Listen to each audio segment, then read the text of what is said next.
Hi, my name is David Perkins, and this course will be about you making disciples of the family.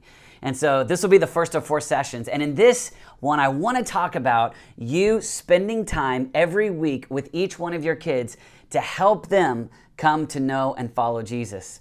And so I'm actually a triplet. My parents had the shock of their lives in the 1970s when instead of having one child, they had 3. And so I'm a triplet, which is kind of like being born in a litter. And so my parents had David, Dana, and Deborah, and 5 years later they had my brother Dan. And my father, who's a pastor, decided that the people that he was called to first, like before his ministry, like before global evangelism, before anything else, was to make disciples of his kids.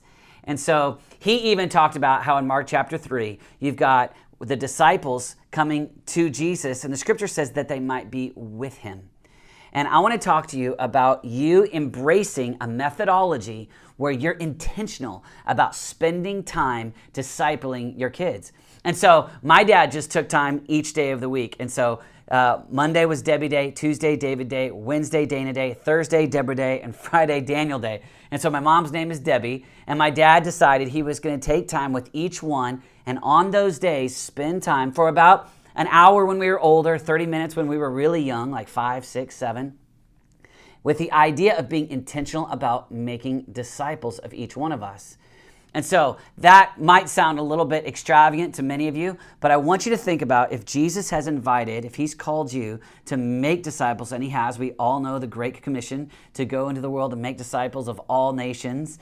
But I want you to think specifically of it starting with your family. And so when we think of Jesus, Jesus had the 70, but then he had the 12, but then he had the 3, and then he had the 1, John. And so as you even think about the ministry that God's called you to, and some of you may be in full-time ministry with the local church, or some of you might be working in a business, some of you might be in global missions, there's all kinds of different things. But God has given you your disciples if he's given you kids. And so I want you to think about imagining them as your disciples. And oftentimes when it comes to family, I have 4 kids. And so my oldest is 14, and then I have a little girl who's 12, and another one who's 10, and a son who's 8. And when it comes to parenting, it's easy for me to think, well, I'm going to kind of subject positional authority, like I am your father, and so here's how I'm going to lead you. Or to think rational authority. Hey, I'm older, I'm wiser, I've been around a little bit longer, here's how we're going to do things.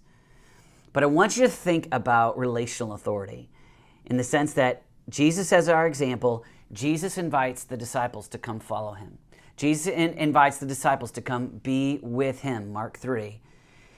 And we find all the different stories, all the different times where he's having conversations, where he's sitting around the campfire and he's asking questions and saying, who do you say that I am?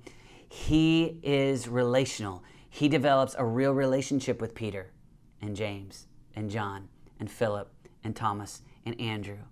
And so as we think about making disciples, think about those kids that God has given you being your Peter, James, and John, being the ones that you're called to first.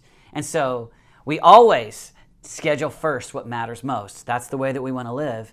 And so I want you to dream about the idea of scheduling time. So in my scenario, I'm a little bit different. I'm doing a little bit different than my father. But I'm intentional about spending time one-on-one with my kids. And it's not just me. My wife, Renata, now does the same thing where she spends time with them. And here's the idea. We want to help connect their hearts to following Jesus. And so if we have close relationship with them, if we're spending time talking to them, what we find is that one day when they're later in their teen years and we're starting to go through challenges or hardships, if we've spent time talking, if we've spent time connecting, then we've been making those deposits. And when there's challenging conversations in the future, we've already made enough relational deposits that we can make those withdrawals and say, hey, son, don't date that girl. Hey, daughter, I want to encourage you about how you spend your time. And it's not just position, and it's not just authoritarian, it's relational. And so it's interesting because even in my family, now my parents are in their 70s, and my triplet sisters and I are in our 40s, and my younger brother's in his late 30s, and all four of us are in full-time ministry. In fact, when you look back at our teenage years, none of us went through this rebellious season. All of us stayed extremely close to our parents. And we were sitting around talking probably when my triplet sisters and I, when we were in our late 30s, and we were talking about what's the why, what's the reason.